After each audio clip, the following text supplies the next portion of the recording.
Hi, I'm Jeff Bennett, and I'm with NISPOM Central, as well as the head teacher of this teachable course. I want to tell you about our product offerings, which is this FSO Workbook. Not only am I a teacher, but I'm the author of many books about NISPOM, and I consult full-time with other defense contractors, and I help them develop their security programs.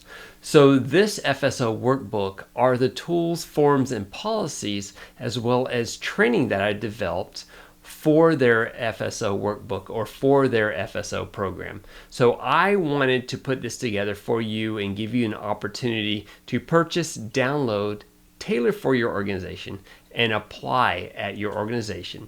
This has helped many of my contractors and the folks that I consult meet NISPOM compliance and score superior and commendable ratings during their CSA security reviews. So if you're a student and want to learn more about being an FSO, these forms can enhance your education. They're especially good if you're already taking the NISPOM and FSO fundamentals course. I wanted to provide you with this add-on, and I hope that you will continue to review the rest of this video and find out what each piece of this FSO workbook is. Thank you.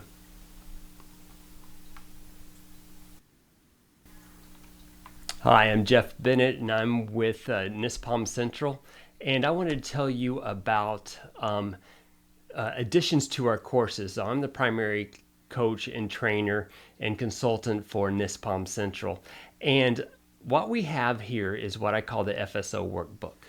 Within this FSO Workbook is a hierarchy of folders, and this is what FSOs are using to enhance their FSO program. So while the FSOs spend daily time in NIST, DIS, and NBIS maintaining facility and personnel security clearances, we need a place to keep our documents and our artifacts so that we can demonstrate to Defense Counterintelligence and Security Agency when they come and do their security reviews that we are remaining NISPOM compliant. So I keep mine in a folder hierarchy. I manage about 10 clients where I have 10 FSO folders, one for each, or FSO workbook folder hierarchy, one for each of the organizations I represent, and it keeps me organized.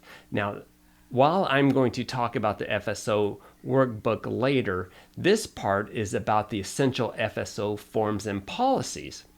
They are in the construct of the FSO workbook. Now, I'm not able to upload these folders, but I am able to upload the files, which are part of this digital product that you can download. Now, this will enhance your professional development. If you're a brand new FSO or your facility just got a clearance and you're trying to get ready as an FSO, these forms are essential for you to get started. It will give you that kickstart so you'll be able to meet NISPOM requirements and meet with your industrial security representative from the DCSA. Again, I've uploaded individual folders, but feel free to come back to this video so you can see the hierarchy of how I maintain my folders. So within the folders are forms. If I open up this certificate, I'll show you what it looks like. Now, the consultant certificate is an agreement between the FSO or the cleared contractor and the cleared consultant that's coming in. You're holding their you're holding their personnel clearance while they're there, but they need, since they're not an employee or a W-2 employee, you need a form showing that if they get access to classified information, they're going to access it properly. This is a necessary form. So again, I'm a consultant for defense contractors, and when they bring me on, I fill out this form and they sign it and I sign it. That essential form is in there. Now let's go back and look at the other forms. And as I look on the folder, FCL documents, there are forms in here that you'll need to maintain. And one is called the DD Form 441, the KMP form, and the SF328. Now these forms will be provided to you by DCSA. Now in this foreign travel documents, employees are required to file foreign travel if they have a security clearance. To do so, you will have to provide them a briefing and then provide them a foreign travel form, because when they do foreign travel, they can't upload their information into the required DIS form. But you will be able to upload that form for them. And this is what the form is that I've created for you. This highlights required information that the employee will fill out and provide to you. Once they provide it to you, you'll have enough information to go into DIS and be able to provide what you need to get to file their foreign travel.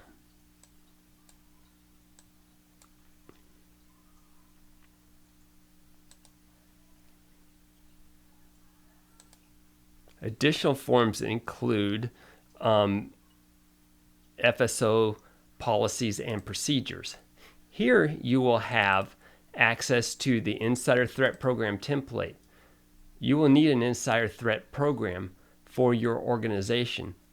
If you don't have one yet, all you need to do is replace company name and company logo and tailor this for your organization. Study this because this is your insider threat policy, and you can study this and prepare for your DCSA reviews that are coming so that you can build your insider threat program, execute it, and this gives you your roadmap to do so. So all you need to do is fill in your company information, and then you, the Insider Threat Program Senior Official, the FSO, and the Senior Management Official sign this form.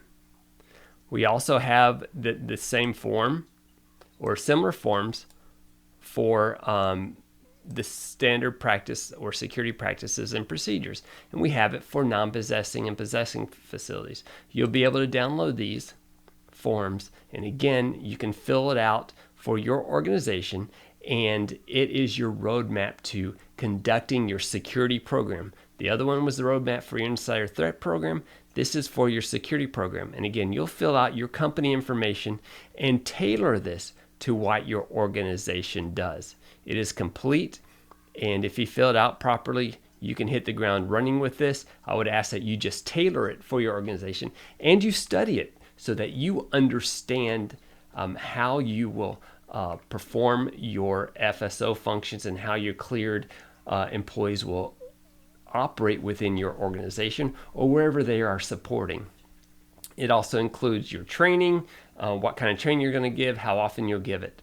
So this form is very important, and again, we provide it to you so that you can download it and start working on your FSO program. Again, these forms will help you as an FSO to be organized, but is also part of your FSO program professional development. So now we also have personnel files, and I'm not going to open each one of these, but these are the files you're going to get.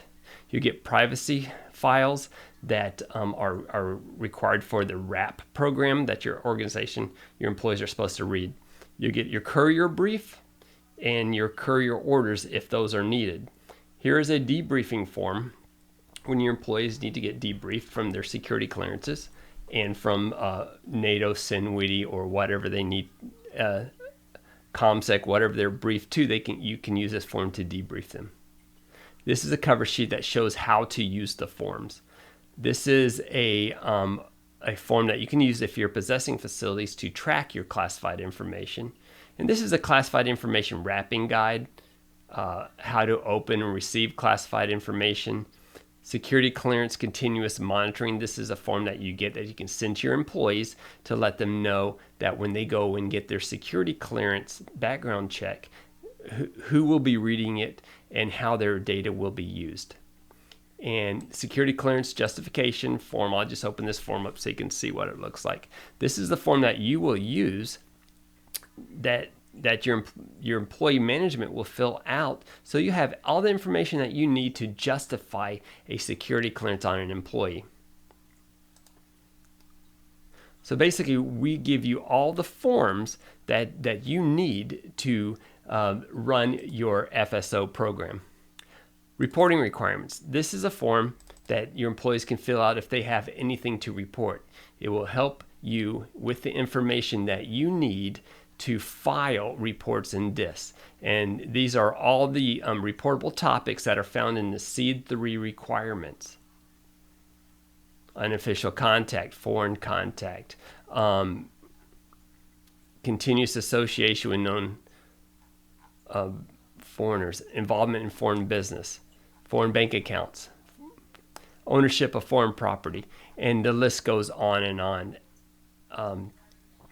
After the foreign information, we get into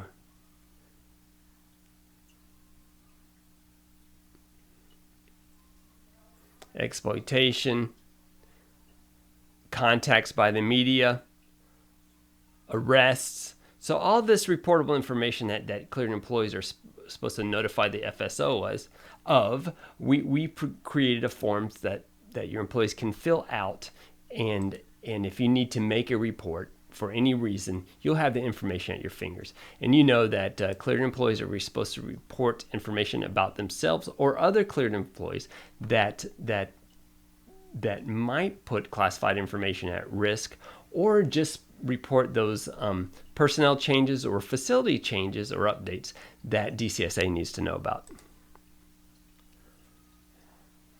We also include the self-inspection handbook, and I've also have a form here called the FSO Workbook status, so that you can track these forms that your employees are filling out, track to make sure that they're getting their required briefings, their required training. You can track it by name. I'm going to make this a little bit bigger so you can see it, right? You can track it by year, by the type of training that they've had, the workbook topics, and when they're required. So basically, this is your checklist of all the things that you should have. And this FSO workbook, bounces off the self-inspection handbook, the FSO workbook, NIS, DIS, and NBIS. So you're cross-checking all of this to make sure that you are performing your job as an FSO. And it's just a way to keep organized. And the self-inspection handbook is in there, as well as once you get finished with the self-inspection handbook, you have the self-inspection finding letters that you can fill out. If you don't have any findings, then you just delete this information here and say you don't have any findings. But you fill out your company name, the results of it, and the fact that the SMO has been briefed on it. And another very important form is the visit access request form. So our cleared employees, when they visit another location, we have to put that information in DIS. And this form has all the fillable information that is required for you to input visit access in DIS. Again, these forms save a lot of time. That means you don't have to do a lot of emails. You can take these forms and post them on your S drive, or email to the employee so they fill out the form completely and get it back to you so you can do your job. I hope this explanation helps you to understand what your requirements are as an FSO and enhances your effectiveness as an FSO. I'll keep these forms updated, but I wanted to introduce you to them and how they're used and how you can use them as an FSO. If you have any questions, please shoot me an email or contact me via the Teachable platform. Additionally, if you need more help, I'm available for consulting, and so that possibility is here on Teachable as well. And just look at my store. You can see where my consulting is, where you can see where you can get additional training with the FSO and NISPOM fundamentals. And just if you take a look at the store, find out the help that you need. You can also contact me, as I mentioned, and I'll help you any way I can. Good luck on your career as an FSO, and I hope to be able to equip you with tools and training.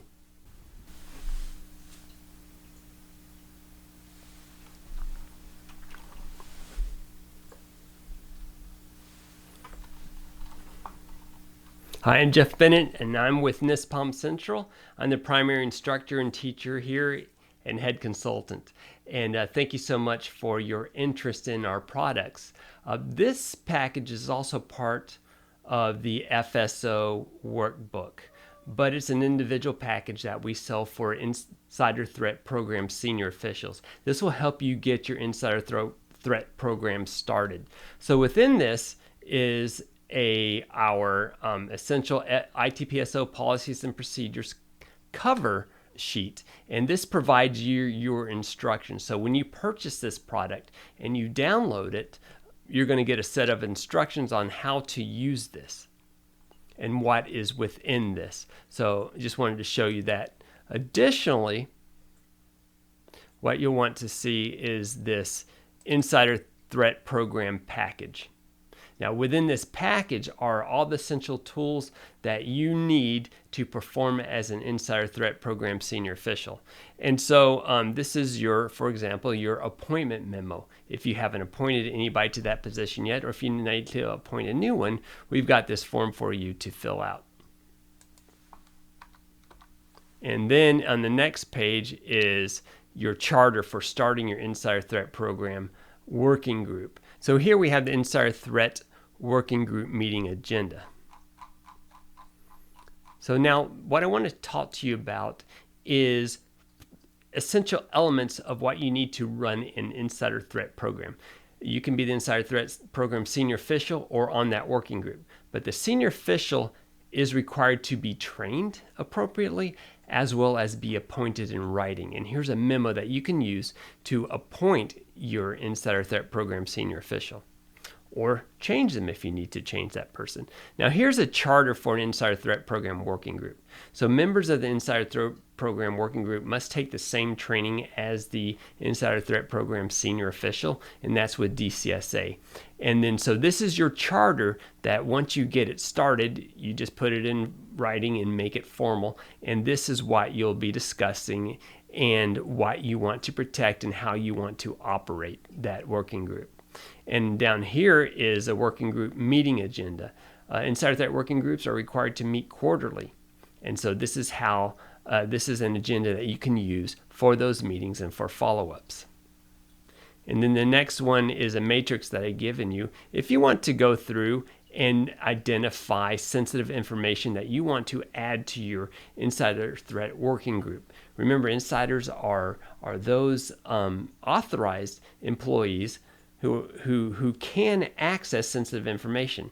But what we want to see is if these these insiders are a threat to your organization. So if you write down what is sensitive in your organization and you enforce need to know, you can actually determine if employees are accessing sensitive information in an unauthorized manner. So in here is also your Insider Threat Program template.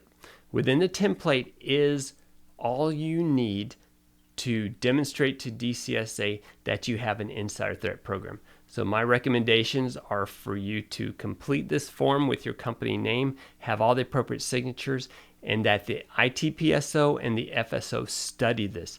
This is your program, and you can make changes to this, but if you have this in writing, you can execute as per writing, but you need to know what this thing says and how you might tailor it, because this is your whole program. It talks about how you're going to report, how you're going to document reports, and how you will investigate any reports of insider threat behavior and who you will further report that to. So just wanted to go over this list with you. Again, we have other resources and other products for you, but again, this Insider Threat Program or this Insider Threat Essential Policies and Forms is specifically for the Insider Threat Program Senior Official, and it is part of our FSO Workbook, but you can purchase this individually, and you can use this to enhance your training as an FSO and part of your professional development, as well as implement this within your organization immediately. Again, this enhances our NISPOM and FSO Fundamentals course, as well as our other courses here. And we want to give you the new opportunity to download these forms and use them as part of your study or within your daily work as an Insider Threat Program Senior Official. Jeff Bennett back with you. I'm the Senior Instructor, Consultant, Coach for NISPOM Central. And I want to thank you for being involved in our courses and your purchases or attending our free courses. But I did want to tell you about our digital downloads, which includes the FSO Workbook. Now, I've explained the forms. Now, this section is going to be dealing with the required training or security briefings. And when you download our products, you're going to get access to briefings and training certificates. So in here, you'll have insider threat training for cleared employees. And in this training is everything that you need to do to provide. It's already developed for you, but it's insider threat training that meets NISPOM requirements. And you can present it to all of your employees once a year, or initially once they get to your organization, and then once a year. Training here includes insider threat working group training. This is not official, but you can use this to train your working groups regularly after they take their DCSA training. It meets all the topics. These are the topics, and it meets all the requirements for the insider threat working group and insider threat senior official, but it's more tailored for a contractor organization versus what DCSA teaches. So you get access to that as well.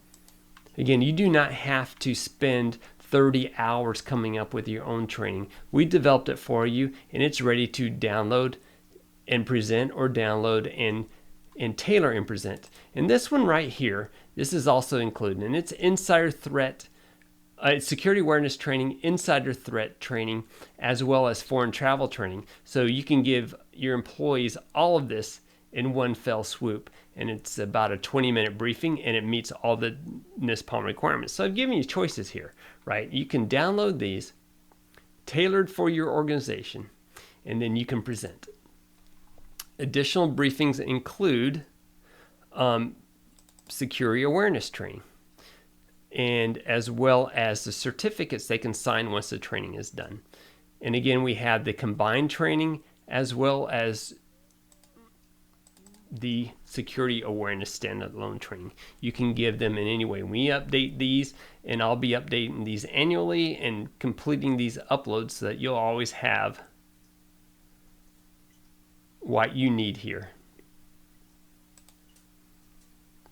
Again, these meet NISPOM requirements topically.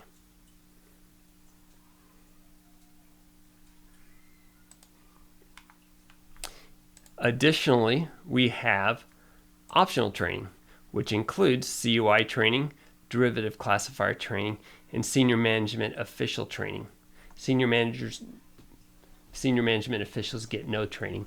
But anyway, I wanted to walk you through this and show you what you were getting. I think it's a great value, and you can either get the entire FSO workbook, where you get the central forms, policies, procedures, and training, or get the forms for FSOs and the forms and policies for FSOs, or the forms and policies for the ITPSOs, or get them all together with this training. You can get this training standalone or as part of the FSO workbook. So we just wanted to give you options and explain a little bit what these options are. Again, this training will augment what is already being taught in the NISPOM and FSO fundamentals course.